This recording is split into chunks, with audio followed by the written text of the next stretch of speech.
On doit sortir de cette ère où l'industrie c'est quelque chose d'opaque, quelque chose qu'on ne comprend pas.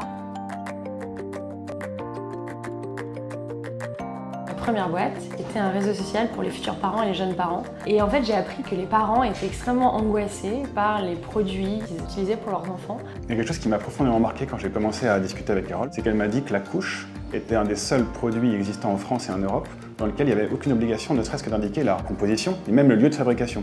Alors c'est ce qu'on met sur les fesses de nos nourrissons. Il y a des acteurs historiques qui ont plus de 50% du marché à travers le monde et je me suis rendu compte que c'était une industrie qui était très traditionnelle. On a très peu d'informations sur les produits, sur les compositions. Un marché existe, mais ça ne doit pas nous faire peur pour essayer d'apporter plus de l'innovation, de la transparence. Il faut absolument y aller parce que ce qu'on va proposer, c'est indispensable. Révolutionner l'usage, réellement. Moi, je suis intimement persuadée que la transparence, c'est le bio de demain. Les gens auront besoin d'acheter des produits qu'ils comprennent. Et c'est ça qui est assez intéressant, c'est de voir comment on peut développer un produit qui est différent de ce qui existe sur le marché. On commence une course assez folle à travers l'Europe et la France pour déjà visiter plein d'usines, voir un petit peu comment ça se passe, apprendre tout un processus industriel qu'on ne connaît pas du tout.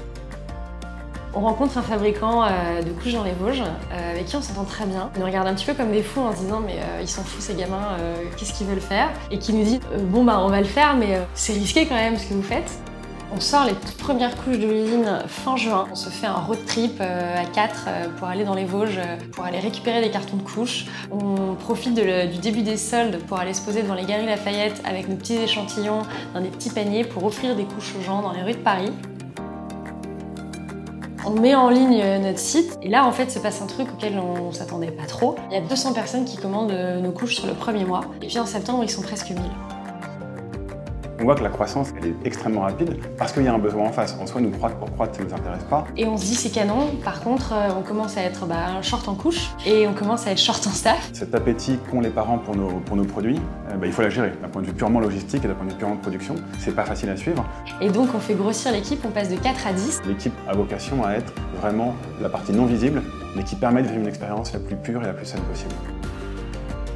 Notre jeune aujourd'hui, c'est une quinzaine de produits, du change à la dermocosmétique à la textile.